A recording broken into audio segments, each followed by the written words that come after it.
अस्सलाम वालेकुम। Welcome to the complete web development course. मेरा नाम है आसिम बशीर और आप देख रहे हैं टुक स्किल्स। टुक स्किल्स एकेडमी में खुश आमदीद।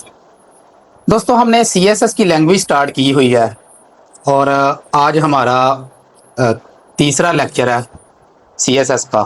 तो ये हमारा इस कोर्स के हवाले से लास्ट लेक्चर है CSS के लिए।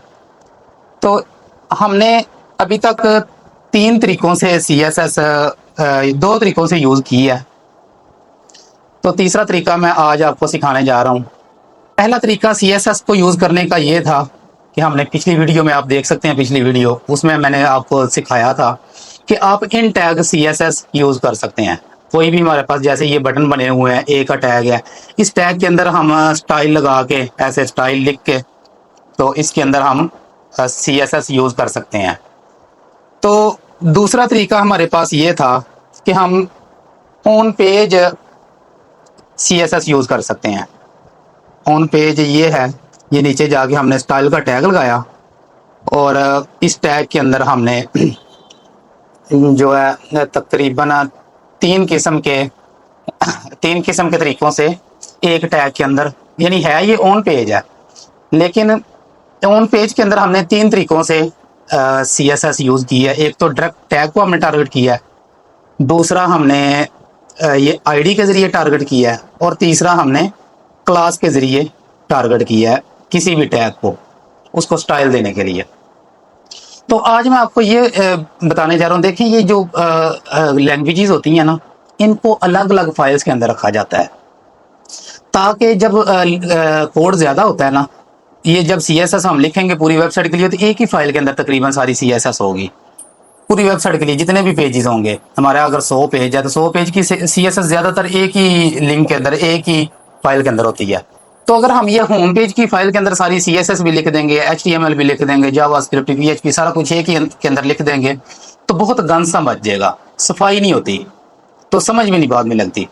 तो आज हम क्या करने जा रहे हैं, हम ये जो CSS हमने लिखी है, इसको हमने एक अलग फाइल के अंदर लेके जाना है। जो प्रोफेशनल वेबसाइट्स करती हैं वैसे ही हमने करना है, अलग फाइल के अंदर लेके जाके, तो वहाँ से हम इसको यहाँ इस पेज के ऊपर कॉल करेंगे, ताकि ये CSS की लैंग्वेज जो अलग अलग हो जाए, और ये जो ऑन पेज हमने यूज़ की है इसको हम ख़त्म करेंगे, और हम इसको जो है ना ऑफ पेज किसी और पेज के ऊपर हम लगा के इस पेज के ऊपर कॉल करेंगे। तो चलते हैं। इसको कॉल करने के लिए ये जो हमारा हेड का सेक्शन होता है, इसके अंदर हमने क्योंकि हेड के सेक्शन के अंदर ज़्यादातर चीज़ें जो ना वो यूज़र को नज़र नहीं आती, तो इसके अंदर हम मुख्तलिफ चीज़ें यूज़ कर सकते हैं, कोई चीज़ें कॉल कर सकते हैं। तो इसी हेड के अंदर हम भी अपना CSS कॉल करेंगे। CSS को कॉल करने के लिए ये हमारे पास है, जो हमने पिछली वीडियो में सारा एक सिंपल सा व्यू बनाया था, इतना खूबसूरत नहीं है, लेकिन मेरा बेसिक मकसद ये है कि आप लोगों को CS की लैंग्वेज की समझ लगे। आप इससे ज़्यादा प्यारा भी बना सकते हैं, आप अपने तरीके से इसको, जैसे वेबसाइट्स होती हैं उनकी तरफ देख के अपनी मर्ज़ी से आप मेन्यू वगैरह सारा बना सकते हैं। मैंने तो सिंपल सा आपको सिर्फ एक्सप्लेन किया कि CSS लैंग्वेज क्या है।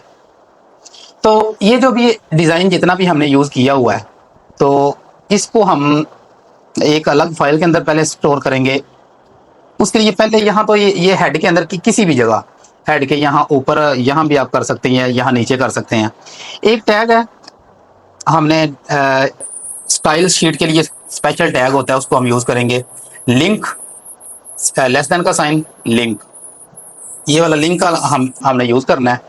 तो ये देखें, इसके अंदर ऑटोमेटिकली दो तीन जो है ना, ये जो इनको हम कहते हैं एट्रीब्यूट्स ऑटोमेटिकली फिल हो गए हैं। आप मैनुअल भी लिख सकते हैं।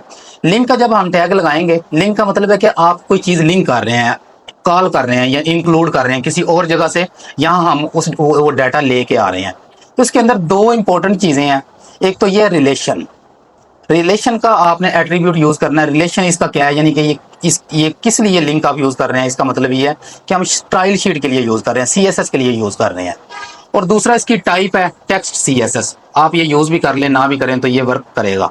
और अब ये दो इंपॉर्टेंट हैं, एक तो ये स्टाइल शीट और दूसरा ये हैरफ। तो ये आप तीनों ही आप यूज़ कर लें, लेकिन आपने ये स्टाइल शीट, आपने यहाँ रिलेशन के अंदर REL के अंदर आपने स्टाइल शीट लिखना है, और यहाँ हैरफ के अंदर जाके आपने एक अलग से फाइल बनानी है और उस फाइल का लिंक आपने इसके अंदर देना है। तो वो फाइल हम बनाते हैं, कंट्रोल S करके इसको मैं फिलहाल सेव कर देता हूँ। और वो लिंक बनाने के लिए हमें सबसे पहले एक फ़ोल्डर बनाना पड़ेगा। हम मेन कोऑर्डिनेटर के अंदर एक फ़ोल्डर बनाते हैं, जो हमारा कोऑर्डिनेटर का फ़ोल्डर है, जहां हमने सारा जैम के अंदर अपलोड किया हुआ है। यहाँ हम एक न्यू फोल्डर बनाते हैं, न्यू फोल्डर, और इसको हम नेम देते हैं CSS का हमने फ़ोल्डर बनाया, एंटर करके सेव करते हैं। तो ये देखिए, ये एक फ़ोल्डर बन के आ गया। तो वैसे भी हम अगर अपने जैम के अंदर जाएं तो यहाँ हमें ये फ़ोल्डर नज़र आ रहा होगा। ये हम htdocs के अंदर जाते हैं, कोऑर्डिनेटर, तो यहाँ देखें ये CSS का फ़ोल्डर आ गया। तो हमने जो कोऑर्डिनेटर हम यूज़ कर रहे हैं, इन्होंने अपने फ़ोल्डर बनाए हुए हैं। हमने कंट्रोलर इसमें रखे हैं और मॉडल से इस मॉडल के अंदर रखे हैं, व्यूज़ इसके अंदर रखे हैं। तो इन्होंने CSS का फ़ोल्डर हमें नहीं दिया हुआ। तो CSS का फ़ोल्डर हम अपनी मर्ज़ी से बनाएंगे। तो जैसे हमने ये इमेजेस का फोल्डर HTML के अंदर, जब हम HTML का लेक्चर ले रहे थे, उसके अंदर हमने इमेजेस का बनाया था, ऐसे हमने CSS का बना लिया। ये भी एम्प्टी है। इसके अंदर एक फाइल हम क्रिएट करेंगे। ये जो CSS का फोल्डर, इसको राइट क्लिक करता हूँ, न्यू फाइल के अंदर हम जो है ना ये फाइल बनाई है, इसको कंट्रोल+S करके पहले सेव कर लेते हैं। इसको नेम दे देते हैं। नेम हम इसको देंगे, हम दे देते हैं इसको कस्टम स्टाइल, कस्टम ही रख लेते हैं बस, कस्टम डॉट। इसकी जो डॉट के बाद जो इसका फॉर्मेट होगा, इसकी जो एक्सटेंशन होगी, वो हम रखेंगे CSS, ताकि सिस्टम को समझ लग जाए कि ये स्टाइल शीट की फाइल है। तो मैं इसको सेव कर देता हूँ।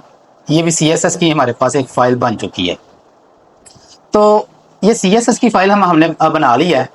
इसके अंदर हम क्या करते हैं, जो हमने कोड यहाँ लिखा हुआ है नीचे जाके, स्टाइल शीट का ये वाला, इस कोड को हम कॉपी करेंगे यहाँ से। इसको हम यहाँ से कट कर देते हैं, यहाँ से इसको ख़त्म कर देते हैं, कंट्रोल+S करके सेव करते हैं और यहाँ स्टाइल शीट के अंदर जाके इसको सेव कर देते हैं। तो देखिए, ये जो हमने कोड HTML की फाइल के अंदर, पहले हमने HTML के अंदर लिखा था, तो वहाँ हमने ये स्टाइल शीट का जो ना स्टाइल का ये टैग यूज़ किया था। तो ये अभी जो है ना, आप ये स्टाइल शीट की ही फाइल है, क्योंकि हमने इसको ये जो कस्टम डॉट CSS की फाइल डॉट CSS नेम दे दिया। तो इसका मतलब ये खुद जो है ना, ये फाइल का खुद फॉर्मेट ही CSS हो गया। तो अब यहाँ जो है ना, ये स्टाइल यूज़ करने की ज़रूरत नहीं है, ये टैग लिखने की ज़रूरत नहीं है। हम डायरेक्ट ही यहाँ जो है ना कोड अपना CSS के अंदर लिख सकते हैं। कंट्रोल+S करके सेव किया। तो अब हमने ये एक फ़ाइल बना ली है। इस फाइल को अगर हमने डायरेक्ट ओपन करना हो तो हम क्या करेंगे, हमारा जो ना मेन जो हमारा डोमेन का लिंक होगा वो है लोकल होस्ट। उसके बाद हमने फोल्डर एक बनाया हुआ कोऑर्डिनेटर, और कोऑर्डिनेटर के बाद जाके मैं इसको फिलहाल यहीं ओपन रहने देता हूँ और न्यू टैब के अंदर हम इसको ओपन कर लेते हैं। यहाँ ये देखें, लोकल होस्ट कोऑर्डिनेटर। उसके बाद हमने एक फोल्डर बनाया है CSS, और CSS के बाद जाके हमने क्या लिंक बनाया है, कस्टम डॉट CSS। तो ये देखें, ये हमारे पास एक पूरा लिंक आ गया है। उस लिंक के अंदर हमने जो भी सेव किया वो हमें नज़र आ रहा है। तो अब हमारा जो लिंक होगा, या तो हम ये पूरे का पूरा यूज़ कर लें, तो या फिर हम यहाँ से ये कोऑर्डिनेटर की जो स्लैश है, पहली स्लैश, यहाँ तक इसको कॉपी कर सकते हैं। तो इसको कॉपी करके हम फिलहाल अगर हम इसको देखेंगे, ये जो हमारा कोऑर्डिनेटर, इसको रिफ्रेश करें तो हमारा स्टाइल ख़त्म हो जाएगा। ये देखें, हमने जो कुछ भी स्टाइल अप्लाई किए थे, बस हमारे पास अभी HTML रह गया, CSS सारी ख़त्म हो गई है। तो हमने क्योंकि यहाँ होम के अंदर सारा नीचे से CSS रिमूव कर दिया और कस्टम फाइल के अंदर हमने ट्रांसफ़र कर दिया। अब अगर हमने उसको यहाँ लेके आना है ताकि इस फाइल के अंदर कहीं ना कहीं मौजूद हो ये वाला CSS, तो तभी ये वर्क करेगा। तो जो मौजूद था हमने वहाँ से रिमूव कर दिया। अब ये रिलेशन के ज़रिए हमने ये हमने बनाया है एक टैग लिंक का, इसके ज़रिए हम ये जो href है इसके अंदर हम उसका लिंक लगाएंगे। ये लिंक लग गया। तो अब इसका मतलब ये है कि जहाँ भी ये फाइल बनी हुई है वहाँ से इस फाइल के अंदर ये जो होम वाली फाइल है यहाँ ये कॉल हो जाए, यहाँ ये CSS नज़र आए। कंट्रोल+S करके सेव करते हैं। तो अब इसको रिफ्रेश करके देखते हैं। तो ये देखें, ये हमने एक अलग से फाइल बना ली है CSS की।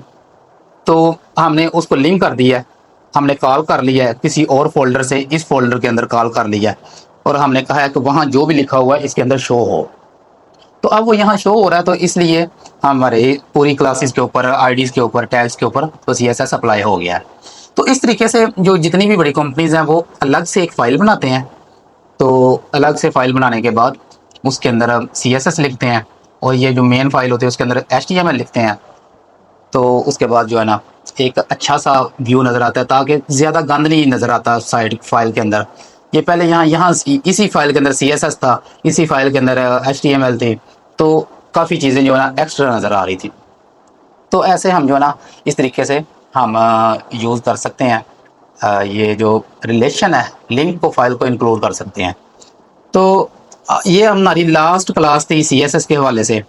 आप पूरी प्रैक्टिस करें, CSS की प्रैक्टिस करें, HTML की प्रैक्टिस करें, कोऑर्डिनेटर हमने इंस्टॉल किया, उसकी सेटिंग की है, उसकी प्रैक्टिस करें। ये तीनों चीज़ों की अच्छे तरीके से प्रैक्टिस करें।